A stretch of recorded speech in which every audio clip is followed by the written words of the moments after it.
So we're rolling everywhere? Great. Okay.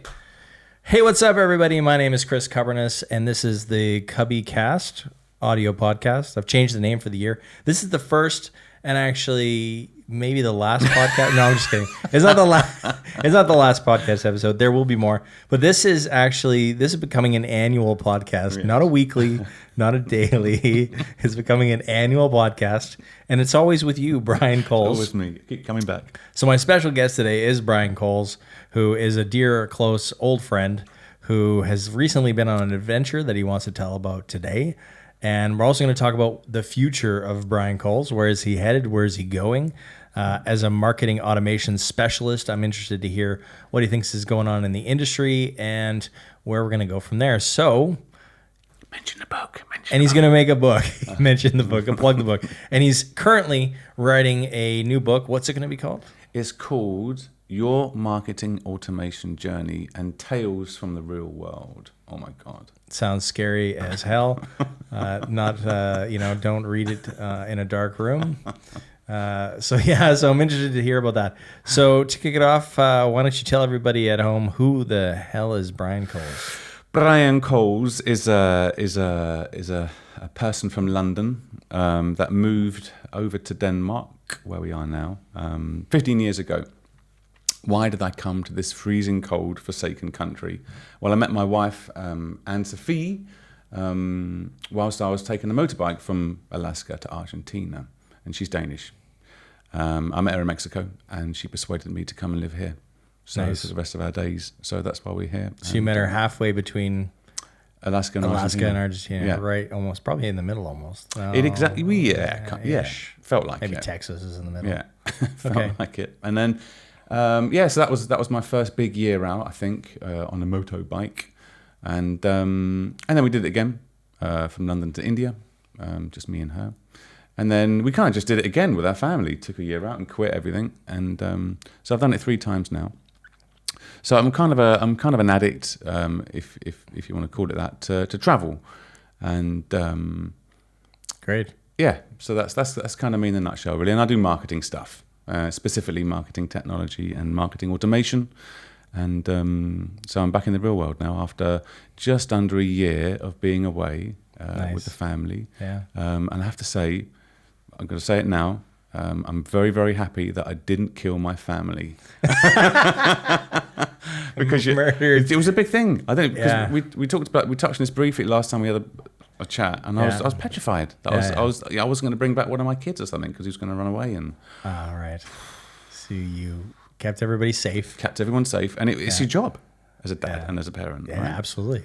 To do that. So was there any hair-raising experiences where you're like, "Oh, this is dangerous"? Yeah, there were quite a few. But the one that sticks out the most, I think, was in Borneo. We kind of like no, not Borneo. That was the other time. That's when my wife nearly died. Sorry. Oh, okay. I've got to rewind. That was another incident. Oh no. Northern Sumatra. Okay. And so we you're driving in a car taxi for about 4 hours into a jungle.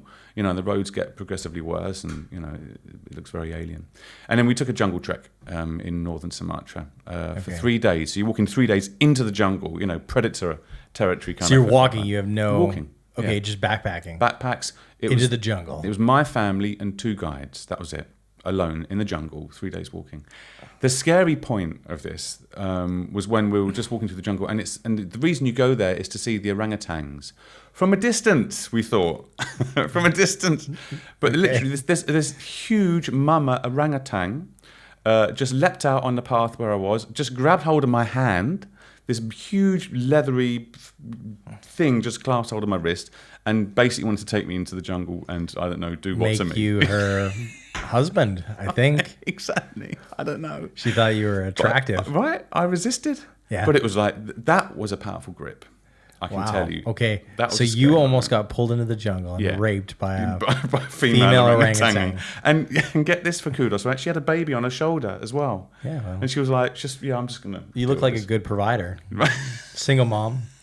She was like, this guy he can provide shelter and you look wealthy. I mean, isn't that what that's about? No, was, okay. Yeah. But that was very scary because it's a wild animal. Yeah. And you know, you see them in zoos, right? But they're not wild, are they? In zoos. But I was up close with this incredible thing, creature, and I tell you, every time I pulled away from her, she would increase the strength of the grip to the point where it's like, okay, she can just snap my wrist. Yeah, of course she could. She can just go, and like, I'm done. You know, this wild animal had They're power. just super powerful. Yeah, yeah. And I had no respect for that. And and oddly enough, the most beautiful fingernails, which was really weird. Well, when you're out on the road trying to get yourself a formidable mate, you know, you gotta hit your nail spa first. Yeah. And so she must have known. But who would have thought? Yeah, okay. Beautiful Orangutans nails. with beautiful nails, but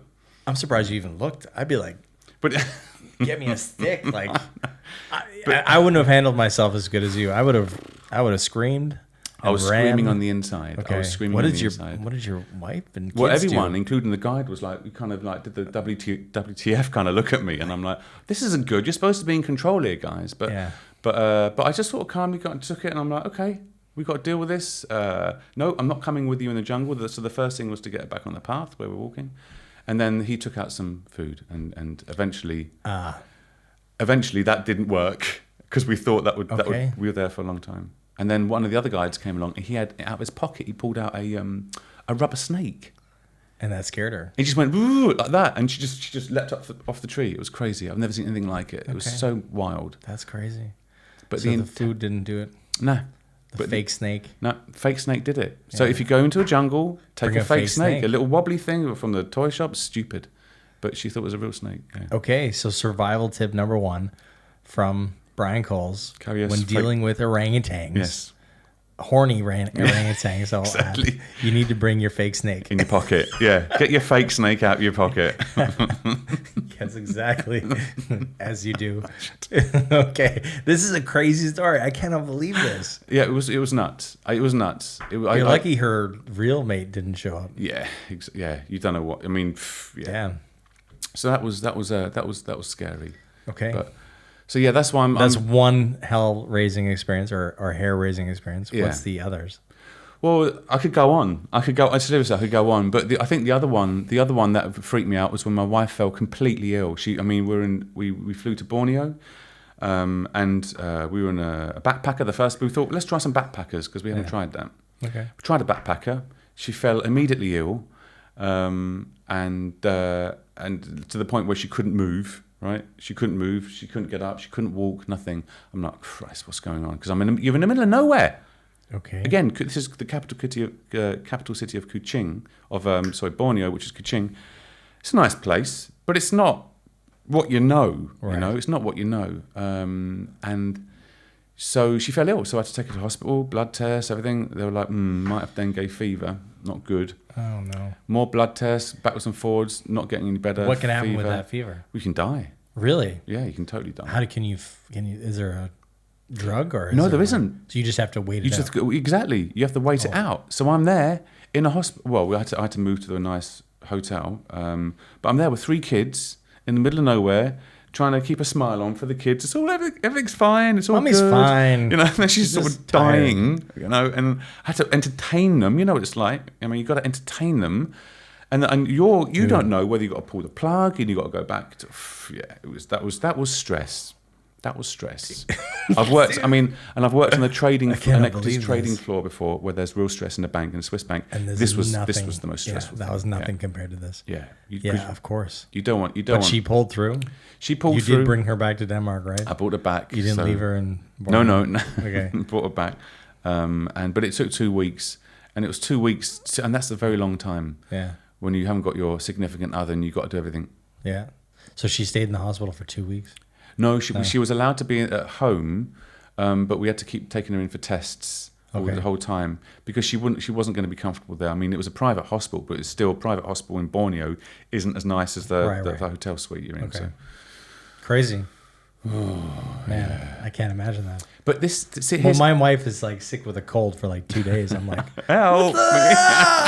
Get me out of this place. Yeah. But like fever in Borneo, death, knocking on death's door fever in Borneo. But here's the with thing. 3 kids. Right? Here's the thing. Holiday stories. Yeah. I hate them. Why? Well, no. The normal holiday stories. Oh, yeah, we had a great time in Thailand. We had all this lovely Thai food. Oh, you should have seen this restaurant. Oh, you were the best hotel. Shut up. It's boring. Shut up. Well, you got a different story, right? Because you feel like, That's it. It's the drama. I like the other stories better. That's me. I like tell me about those restaurants. I'll write them down. No, you don't. Yes, no. I don't want to be in any jungle with no orangutans and no fever. I am not that guy. No, but when was the last time you remembered a story when someone came back and said, "Oh, I went on holiday and everything was brilliant. I loved my food. It was brilliant. It was great. I loved it. You should go there, Chris." It's so boring. I don't talk to people though about their holidays. I'm like, hey, how's it going? Good. Are you back? Okay, good. That's it. That's it. Was it fun? Yeah. It's the Danish way. Yeah. And then when they do start talking about like details, I just tune it out. Get your phone out. I just my mind goes somewhere else, like thinking about my grocery list or some shit like that. I only ask for, to keep up the appearance that I care, but I don't. But your story I do care about because I think it's much more interesting. So you're right in that sense. Like drama. You've got something, drama. I mean, well, they also say that about, the best stories are those ones where things go bad. Right. Right? Like we had, for example, my wedding, if everything had went perfect, you'd have nothing to tell about. How was the wedding? It was beautiful. It was great. But because our cake melted and the DJ, didn't show up or this had, you know what I mean? Like my cousin's, second cousin twice removed yelling at the hotel staff. Like nice. If you have those things happening, then it's like, oh, wow. Okay. Right. Like, and then you remember those details. Right. Out of the ordinary. You don't remember the nice stuff. And is this why we like the news? Or is this why people read the news so much? Because there's no good news. There's only drama. Yeah. We're drawn to that. Drama.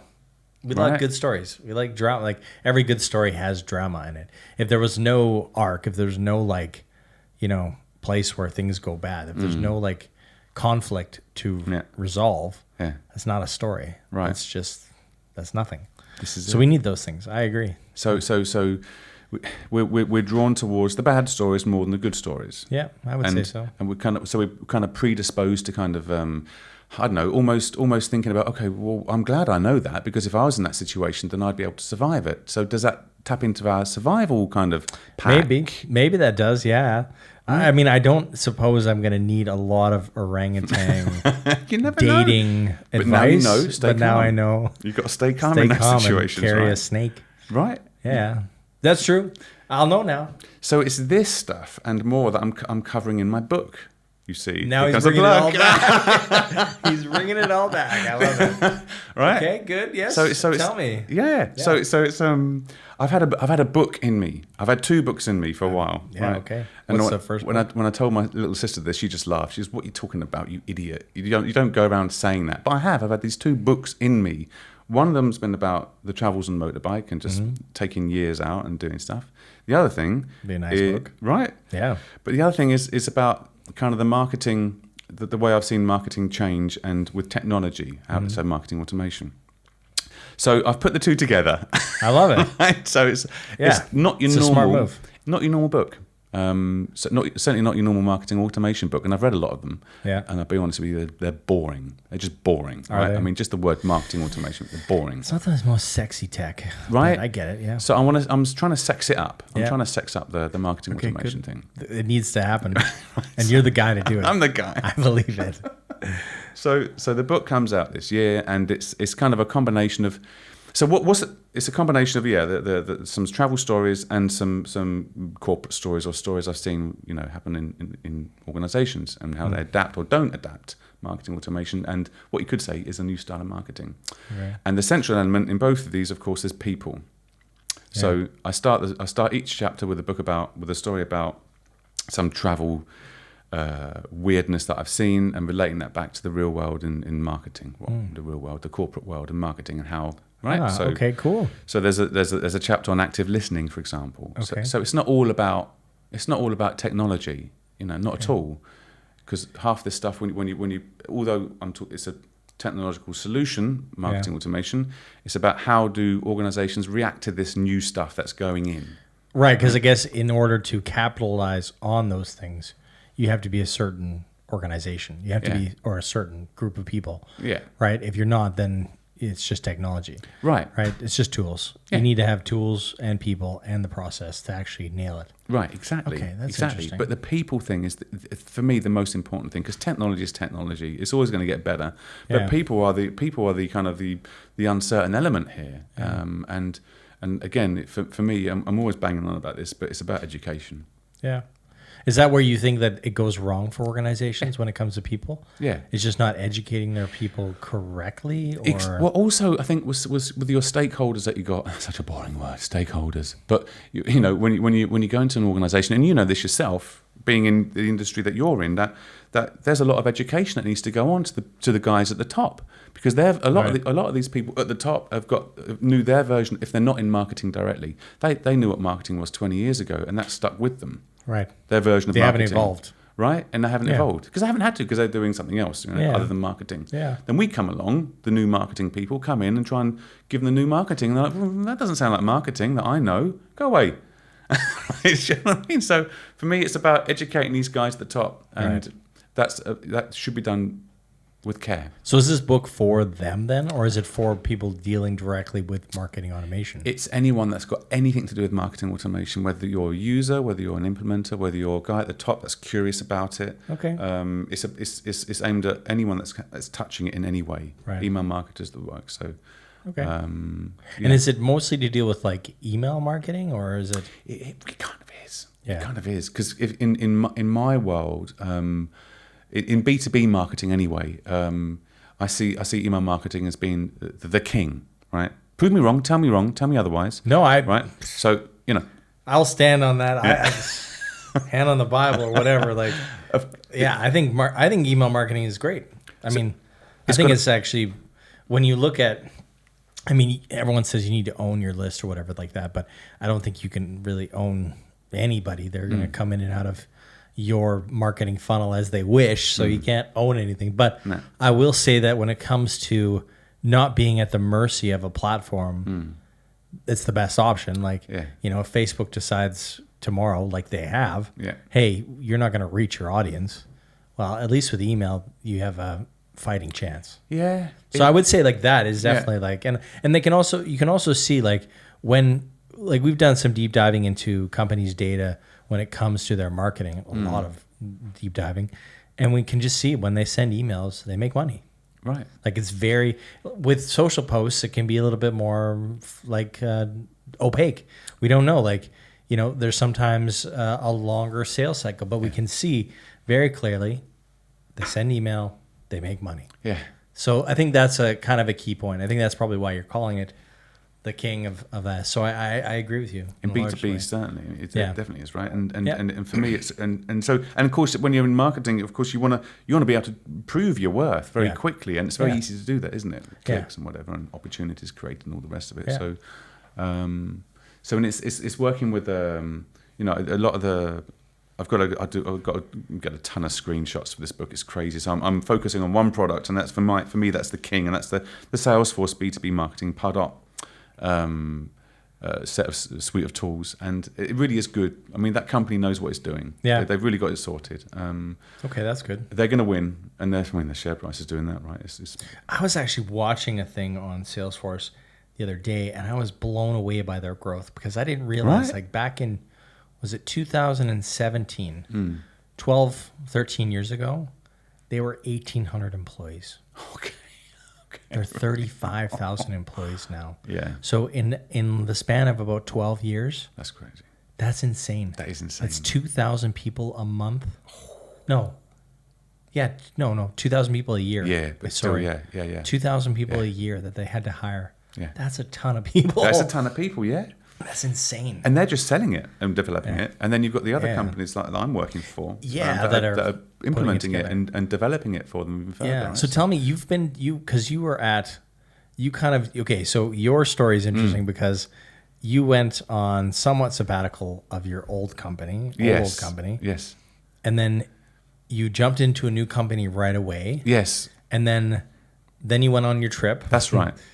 And then, of course, like that kind of screwed up probably your job. Yeah. And then you got a new job. I've got a new job, yeah. Yeah. A new company. They're brilliant. They're called 4C. They're around the corner from here, Chris. Are they? Yeah, Okay, they're I like didn't know 15 that. minutes away. We can have lunch. Yeah, okay, great. I don't eat So- lunch. No, I do.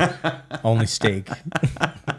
If you can eat only steak, then we can have lunch together. Oh, mate, I will never. Just a little segue here. I still need to say thank you for the time. This man is amazing. My son broke his leg when he was 1, right? He broke his leg when he was 1. And Chris, literally the next day, because it's trauma, right? Next day came round, massive lasagna he gave us. He cooked it himself from his own fair hands, this That's huge right. lasagna. I did. And you think, well, why is that? It was because we were in hospital. And we had this amazing meal. The very next day, we could eat lasagna, and That's with right. 3 kids. So I forgot all about that until you mentioned seriously, that. Yeah. mate. That's good. I'm so glad. I didn't know if you guys ate it. Yeah, we or- did. We totally. Yeah, I mean, it was fantastic, and it was just so again. So the poison didn't work. no, sorry, no, we're I too didn't strong get rid for of that. your whole family. Damn, didn't work. No, a little. No, okay, I that's meant to good. say thank you again because it was a while back, and we You're haven't so forgotten welcome, it. man. We never forgot It that. was easy. Lasagna is the easiest thing you can ever make. Yeah, but you did it. No one else did. Maybe You did it. Maybe I could have put some rye bread and slap some butter on it. Made But it I know what famous. it's like. I mean, my wife was in the hospital for 3 months with our son, right, when Quincy was born, and I just remember trying to just organize food. Yeah. Was like There you it was go. hell. Like, okay, do we order out every night and like it's crap food Yeah. and the best thing that anybody ever did for us was bring around There you go. lasagna or some stir fry or whatever they had made. It's huge. And it was like, this is great. So I try to do that from now on when everybody, anybody in our close knit of friends has a problem. But it's been a while since anybody was in the hospital. Everybody's healthy, I guess. Yeah, So, I guess so. so. Spooky. No hospital trips. No. No. But we never forgot that. good. And it was what was interesting is that I had in writing this book, I'm reaching out to people and who's in the industry and for advice. There's a friend of mine that I met a long time ago, Sam Manicom. He's an author, writes motorcycle adventure books, very successful. Reached out Adventure to- books. Yeah, motorcycle adventure books. Oh, motorcycle adventure. Okay. What do you think I said? Interesting. Adventure. I thought you said just adventure. Oh, just okay. I was yes. like, I missed the motorbike part. So So he's done all these trips and he's written this book. And I reached out to him and said, Sam, can you advise me on how to do a book? And then he wrote the next day he wrote back, and it was like a 4-page document on crap. this is everything I've learned over the past decade on how to write books. And I'm like, whoa! And he said in this email, and this made my hair stand up on end. He said, and I've never forgotten you, the kind thing that you did when you sent me those pictures of India for my new book years ago. Because I deleted all my India pictures, so I've got some pictures, and I've never forgotten that. Right, so I think it's really important to remind people of their kindness. yeah, that's true. You Right. got to be grateful, I think. Do you know what I That's a mean? tough one. Right. Yeah. So it's kind of like, and I was smiling all the way home because he Oh, that's sweet. right. Yeah, that's super nice. So Can you send it to me? I want to write a book. yes, That'll make you another lasagna. No, I'm very far away from writing a book, so I can't You wait should. to see. No, I do not. Like you said, you have got some books in you. I do not have any books in me. I've sat down and be like, what the hell should I write about? And I'll get started on the first line, and then I'm like, no, that sucks, and then I'll just put it away. You've To be got honest, books in I have to discover them. Right. That's what I think I have to do. I think That's that's the case. I That's need the to thing. do something to unlock it Yeah. somehow. So Yeah. but I haven't felt like I think the best books sort of maybe I'm wrong, but I figure a book has to sort of pour out of you. yes, You just have to you have to write it. So you just sit down and you're like, That's it. almost possessed by the devil to write this thing. So, and I haven't experienced that yet, and I think it might come later. But let's see. I see a lot of people in the space writing books, and I'm a little jealous. I'm like, man, I kind of want to write a book. So I'm excited about your book. Thank you. I think from I want a signed copy. yes, you certainly shall. It was an interesting thing because it was like a trigger that triggered me to then kind of do this outpouring, and it felt good. Yeah. It was kind of all this pent up kind of I don't know what in me. I'm just a frustrated middle aged man, I guess, but that was just it was all pent up. Like And- most middle-aged you men, know, right? Yeah. And the trigger was I was reading a particular book, and this particular book kind of just it fused these two things in my head, which was travel book, marketing automation book, and then I figured out how it was going to be, and then I just scribbled out 5 chapters in like as many hours. Okay. You know? That's what I'm talking about. Right. Like it just literally pours out of Flows you. You out of have you. no, you can't control it in some ways. Exactly. Yeah, And I okay. tell you what, it was a proper relief. Yeah. To get it down on paper was kind of like, oh, look at that. Oh, God, I feel. And then I went to bed and slept for 12 hours. Okay. It was crazy. So it literally was like a release. It was a release. That's amazing. It's nuts. Okay. Good job. Thank you. That's impressive. Well, we'll see. We'll see if it's a good job or not. I'm sure it's great. I mean, I think that you've always been a great storyteller, and you've always been good at boiling down information into what matters. I remember the first time I think I saw you do like a presentation on Symlink back at SimCorp. Oh, yeah. It was very much like, okay, this guy knows how to, take the information and make it relevant for the people that are there. So I think if that comes across in the book, I think you're home free. I hope so, mate. I think hope so. I think that's very kind of you to say. But you're damn good. When I saw you getting up there on the stage once in front of 500 people, I'm like, wow, is this Chris? This is amazing. How did he learn this stuff? Yeah, practice, dude. I still do. Seriously? Yeah, but I'm not doing speeches as much as I used Really? to. Yeah. It's just, I don't know, man. I want to do more, but it's just taking a lot. Like building this company, it's just, it just takes so much time. Okay. Yeah, which is good. Like, I love it. Don't get me wrong. But then I have to sort of pick my battles. Pick out where do I want to focus. So, yeah. So this last year, I think I only did 5 or 6 speeches. Okay. Yeah. And I think next year, we'll see what this year holds, but we'll see. Maybe that happens, doesn't it? It kind of does this. You kind of like it ebbs and flows, right? Then, like you decide like how you're gonna do it, but yeah, it's a little like you taking a sabbatical and saying, okay, I'm gonna take 10 months off and just go explore. But I want to hear a little bit about your kids then. Like what? How have they been like with this whole experience, and what did they? Yeah. What did they say, and what did they learn? Like and. Yeah, it's interesting because obviously Vincent, our eldest one, he How totally. old is he now? 10, 11? 11. Yeah. He completely absorbed it. He didn't want to come back. He wanted to keep going, right? Okay. He understood what was going on. Okay, did he? Yeah. Okay, interesting. And Cornelia, our daughter, she was kind of in the middle of with it all, saying, "I miss my friends, but I really like this beach, this beach life." And then James, he's not a clue, right? No. He could be anywhere in the world. He missed Denmark. He missed his friends and his family. So for us, it was a bit of a mission to keep him entertained. Okay, interesting. But I mean, he's been on holiday for 15% of his life. Right? Right? He's only 6. That's awesome. Right? Can you imagine that? Yeah, that's good. 15% of his life so far, he's been on holiday. So he doesn't want to come. He wanted to come back. He wanted to come back. Yeah. No. He missed his friends and his family. He really missed them.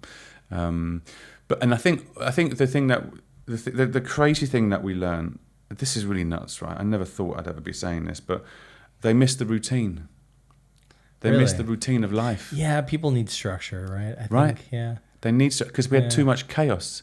We had too much of like, now we're moving. We've been there for 2 days. We're going somewhere else for 2 days. Right. That gets a little wears you out, right? Do you know what I mean? Always fresh impressions, always new things. Yeah. Exactly. Okay. Right. Always new. They needed some root. There's some stability, some roots. I don't know what it is yet. I've yet to find the proper word. But when you ask them, say again? Roots. Yeah, roots. Right. Because when we asked them what was the best part of the holiday, Vincent, our eldest one, would now say, 2 weeks that we had on the farm in New Zealand, because it was the first 2 weeks where the only 2 weeks where we'd stayed in one place for 2 weeks. And he loved it for the security that it was and the home that we had for 2 weeks, knew where things were, knew things operated. Okay. It was a farm. Yeah. No Disneyland around the corner, just a farm in the middle of nowhere. Yeah. So, but I think that's what people love, the familiar. I mean, they've done studies on what makes people happy, and they say like variety is the spice of life. Well, actually, they've done some scientific studies to say, is that true? Yeah, right. And they actually found that people are more happy if they go with what they know. So, for example, if you like, sushi, and you were to eat sushi for the rest of your life, actually more often than not, you'll be more happy. Yeah, right. Which is really strange because you'd think it's the total opposite. Right. But this is what the scientists are saying. I mean, Big Macs taste the same everywhere, don't they? Yeah, they Right? do. I think that's probably why McDonald's has grown. Right. Like, so they've made it like, so no matter where you go, Predictable. it's like, Yeah. you guys didn't have any Big Macs on you, right? Did you? We did, yeah. We Yeah. had quite a few at some point. But yeah, Yeah. because we're sick of noodles, right? For example, just like And can't there's see. McDonald's everywhere. Exactly. So Those bastards. yeah, They got it nailed. They've got it nailed, you know. Yeah. So we're addicted. But it is so interesting what it was that flicked our switch and what our expectations were, and then what we ended up with. And it, like I say, it was really weird that we missed the routine of life, and now we're back in Denmark, and it's like, it's nice to be back. Yeah, it's home. Right. Yeah. I think it is that, but it's also we know that we're going to go out the door at 7:30 in the morning. We know what we're going to do. We're going to go to work. I mean, whereas when you're traveling, But people need that reset, though. right? Yeah. Because they forget that. They think the routine is the monotony of life, and they just go, oh, man, I got to do this again.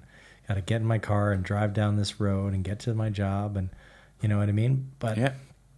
I guess in some senses, it's the grass is always greener. Yeah, but exactly. In some cases, like you go, okay, over here, Yeah. this is super nice, and I Yeah. want to travel and see beaches, and that's good for a time. But there's also the ability and roots and routine that sort of also is Right. compelling. So I mean, I'm blaming. I've got to blame someone in all of this, but I'm blaming the song "Bittersweet Symphony" by The Verve. Right? okay, Do you know the song? yes, I do. Right. Yeah. So he's walking down the street and he's like, oh, "I've seen this before, seen that before. Oh, it's my life," you know.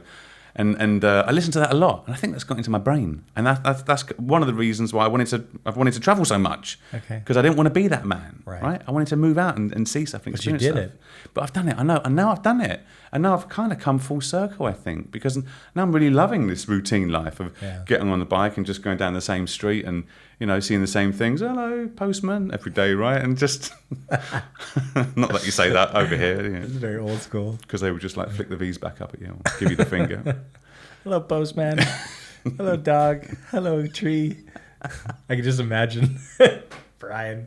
It's like a Right. cartoon. Yeah. So, But I the thing is, I've never experienced what you've experienced. I've never gone on a long travel. Like my wife has. My wife took almost a year off oh wow, to travel the world, you know, with a girlfriend. They went to Australia. They went to Asia. They went to Central America. I think they also hit South America as well. I don't remember, but they went all over the place, right? So, and I've never done that. I mean, I've traveled a lot. Like I've been to a lot of places, but it's never been on extended stay. So it's really intriguing to me that you've done it and they have a lot of good stories to tell, and also can say like, there's good things and bad things about both things. yeah, Right. And you just have to, I think you just have to experience it to even have perspective. yeah, exactly. Like, and that's, I think, really key is like most people don't have any perspective. They just have what they know, and that's it. And I think it's increasingly important for all of us to experience everything and to get out there, a bit to get more. out there and Yeah, see to what, get- what is it actually like Yeah. because the other thing that I would like to know from your kids, because have they come back more grateful? It's something that we're working on with our kids is like, they don't understand how lucky they are. Yes, they certainly do, mate. They Yeah. certainly do, and we've talked about that a lot in the trip. We would talk about, you know, how was that day today, and that a lot of them were like, and there was one particular day when we were in Vietnam, and it wasn't about so it was about a dog. We stayed in an Airbnb, and there was a dog around the corner that was in a bloody box. It was in a box, right? In a box, and it was yapping, and I've never heard anything like it in my life. This dog was scared and upset and just like, put me down. This is miserable.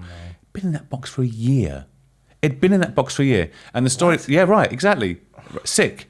And we said, look, this is no good. I'm writing it on the Airbnb review, bastards. So to cut a long story short, the owners of this Airbnb place said, yeah, that's my uncle, and they rescued this dog.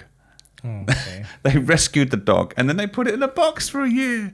I mean, sick. So the kids were asking all kind that would bring up conversations. Yeah, why do they do that? Are they cruel? Are they sick?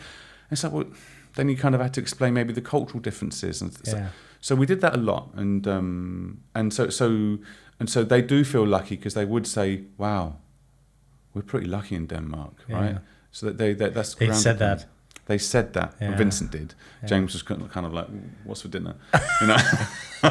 You can't expect much of a 6-year-old, right? I know. But it does go in. Somehow it goes in. Yeah. So the memory's a funny thing, isn't it? Somehow Yeah, it goes it'll in. stick. It'll stick. Yeah, it'll come out again. Yeah. Yeah, that's interesting. Yeah. Yeah.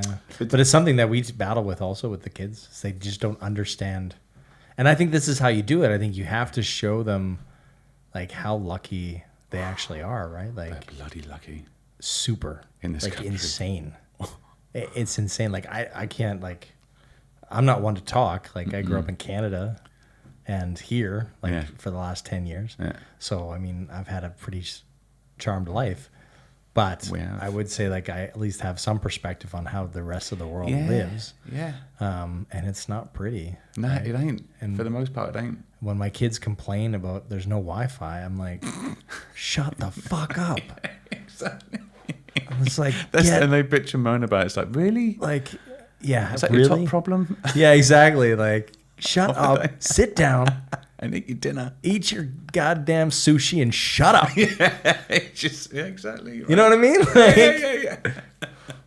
those I know. kids are spoiled. They are, but it's Well, we did it. I mean, like, it's yeah, not. I know. But we feed did. them rye bread But the and- problem in Denmark, especially Denmark, I think, is that the kids are freaking spoiled.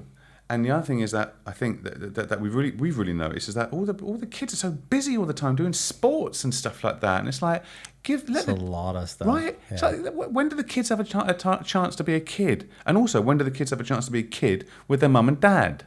Right? Because they're always being shipped off to someplace and driving around. It's like, no, not doing that. Not doing that. No. Yeah, it is also something we talk about is like, is the schedule too packed?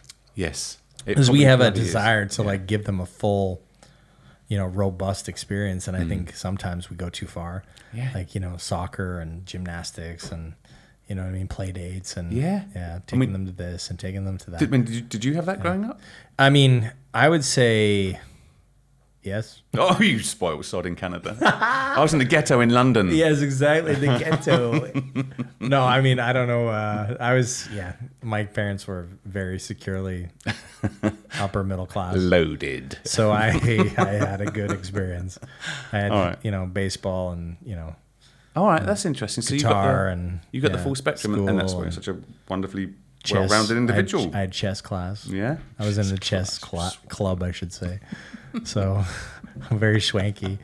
If any, like, I've got the worst, like, entrepreneurial story because everybody wants, like, their internet story to be, like, rags to riches. Everybody wants to be like, I had nothing. And my parents, they lived in, like, a 2-room apartment with 70 people and it was the worst. And I had, drug addiction and I had none of that. I had a Charmed. very posh, very nice life. I didn't want for anything. I mean, my dad bought me a brand new car at 16. What? Yeah. Oh my god. Yeah, I had a very nice life. Hear that, internet? I had a very nice life. I know how lucky I am. Privileged. Yeah, I was privileged. That's yeah. nice. Yeah. But then you know that it's done you well. It's put you in good stead. Yeah, absolutely. Right. Like, yeah, and I try to live up to the expectations. Yeah. Right. So, but I'm so glad like your kids learned about gratitude because it's one thing that we're battling with a lot at our they household. do. So They do. it's something that Yeah, they got it. They got I it. think I want to ship my kids off. I'm trying. Yeah, it's an idea, right? It's an idea. Maybe there should be like a grateful camp in northern Vietnam or Instead something. of You fat send your camp? kids to. Yeah, exactly. How to Send be your kids grateful. This is a good idea, right? Oh my God. Yes, grateful camp, where they have to like, Exactly, yeah. live like somebody else and then you could decide like, okay, which cabin are you in? Are you in Exactly. Uganda, Yeah. or are you in Yeah. Vietnam, or And it's basically an airfare, isn't it? Because once you get over there, it's cheap as chips. To live in the dustbin. Yeah. Right. very cheap? Right. I mean, Worst camp ever.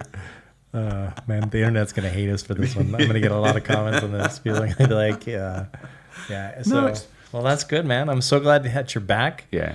I'm so glad that you're Very close good. by with your new job. I'm looking Yes. forward to seeing how that goes. Many it looked like lunches. a nice spot. I saw your post on LinkedIn with your spread of Yeah. great goodies that they gave you when you joined. We don't do that here at all. No. No, sorry. we're like, There's your desk over there, and there's a laptop. Maybe I think. Did you bring your laptop? Yeah. Did you bring a laptop? Nope. Yeah. Okay.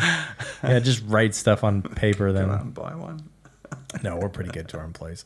But yeah, so yeah, it's good to see you. Thanks for coming. Thank you, mate. I want to talk more with you. We're running out of time. Oh my God. Because I've got a call here at 2:30 that I have to jump on. But I want to thank you so much for coming. It's been a super pleasure. We're going to do this more often, right? Yes, we are. Are we? We are. Let's get some themes going. Yeah. Some themes? Yeah. Yeah. I want to talk more about marketing automation. I think we want to implement some of that this year at Cup & Co. So let's do it. I'll be picking your brain. I'm very cheap. Very reasonable rates. Thanks, man. Thanks for coming. Cheers, mate. See you out there in podcast land. Thank you so much for listening.